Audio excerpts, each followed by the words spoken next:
Hello YouTubers, welcome to my latest show, and today I would like to share with you my real life experience using the new X2T trigger from Godox.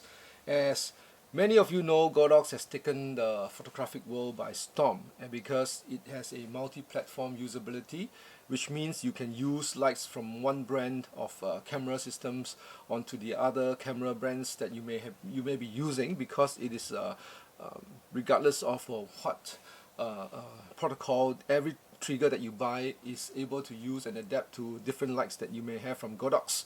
So today I am very happy to share with you my first-hand experience, first on the X1T and then on the X2T in the last year or so which I've been using this. So one of the key things that I would like to stress is that Godox is a genuinely responsible company. They have produced products that are very affordable and yet very lasting and durable. As you can see, this Fuji trigger that I have on hand has been used for many events for more than 2 years, and it is still brand new. You know, I have been abusing it, dropping it, putting it into a bag with other equipment, and it is not scratched. I mean, it's like brand new and it works perfectly, and the LCD and all is legible, and I really appreciate the kind of quality that Godox has put into their products. And this is the TT685N for Nikon, and I can use it with the Fuji trigger, so which means I do not need to buy any dedicated lights for any system that I am not using all the time. Like in Fuji, I do not have a Fuji light from Godox. I'm using the Sony as well as the Nikon lights on the trigger itself or in a off-camera configuration. Now, one of the hack that I would like to introduce in this particular video is that the contact with the X1T or X2T for Fuji and Sony is a single point of contact, which means it is not an active pass-through. It is just a trigger, a single point trigger of your flash, which means you have to use it on manual mode. Now, in order to overcome that, I have come up with this solution. I tape the single point of contact on the trigger, and therefore I mount the lights, say from Nikon or Canon or whatever brand that you may have bought the Godox for, onto it, and I control the light using the wireless system. So in this way I do not need to buy any light for Fuji in my case. So that is a great hack that will save you a lot of hassle and money. Now, the X2T is something which I highly recommend for those who are looking whether to buy the X1T and X2T. And in certain countries, you know, the price difference between the X2T and X1T is less than $10. So by all means, go for the X2T. Now, there is no disadvantage on the X2T. In fact, there are so many other benefits that I find in the X2T that I would like to go through with you. First and foremost is the build quality. It's as good as the X1T, but better ergonomics, and look at this, it's much brighter in their LCD.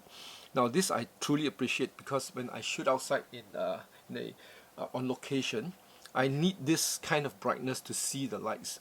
And I really find that Godox has improved tremendously in their user interface, including the usage of better quality LCD. And secondly is that the ergonomic of it being higher than the previous one means that when I am controlling the light with my left hand, I can slide my thumb underneath to control this knob without touching the camera. And that is very important, because in the Fuji case, as you know, the mirrorless camera system is very small and the trigger for shutter is around here. So I often have to slide my finger in between the trigger and the camera to reach the shutter button. And the camera is very small, and there is no big DSLR hump, you know, on the Fuji camera. So in this particular case, I am very confident that the Nikon Z and 6 and 7 series will work very well with the X2T trigger. So I will go into the third feature that I find very useful, is that they are dedicated group buttons over here, whereas in the X1T you have to maneuver your way, you know, using this button, the group button, and the wheel to control it. So in this particular instance, I can just press A, you know, unlock it by pressing the mode button for 2 seconds, and then I can change the configuration of the channel. So And the next thing I would like to share with you is the ability to integrate into my smartphone app. Another cool feature that I find in the X2T, which is very useful for people who shoot highly specific configuration like product photography or portraiture, in which your camera is on a tripod and your control is on the tripod and you do not wish to touch the trigger or the camera system. So I can hook this trigger to the smartphone, an app, a free app that's provided by Godox, and to control the groups, the various groups and the channels of light. In this particular case, I have the TT685N configured to group A in channel 1, and then also connected to the X2T and the X1T, right? So I can mount these two things on two different cameras, and I can change the configuration on the app itself without touching the trigger. See, I can just trigger this. I can control whether it's auto, manual, and I can control the sound. I can switch it off, I can switch it on, I can switch on the modeling light or switch it off. This is particularly good for the ST400 QT series, as well as for the new V1 on-camera flash. And it is something that I find it is so useful, and nobody else have done it. And for this alone, I think it's worth that money that you are buying the X2T for. So in this particular case, I can pass the phone to my assistant, and my assistant can control the lights.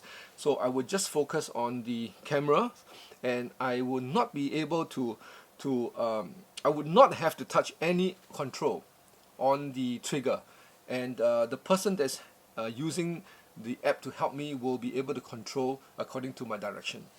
So, and lastly, the knob here is well placed so that you can adjust the system with your left hand. But one of the thing that I think can be improved in the next iteration, and I hope Godox you're listening, is that this is too soft. The haptic feel is not solid, and I would like to say that this is a wobbly soft switch, and it should be better. And it doesn't cost you much more, maybe 50 cents, to have a better device here to make sure that it is not so wobbly and not so soft, so that it is not touched accidentally. So other than that, I think the X2T is tremendous value for money, and I highly recommend that you take a look at it. And I have put the link in the description as well if you wish to buy any of the Godox products. And if you have any question, please ask me in the comments below, and I would review them and give you the answer as best as I can.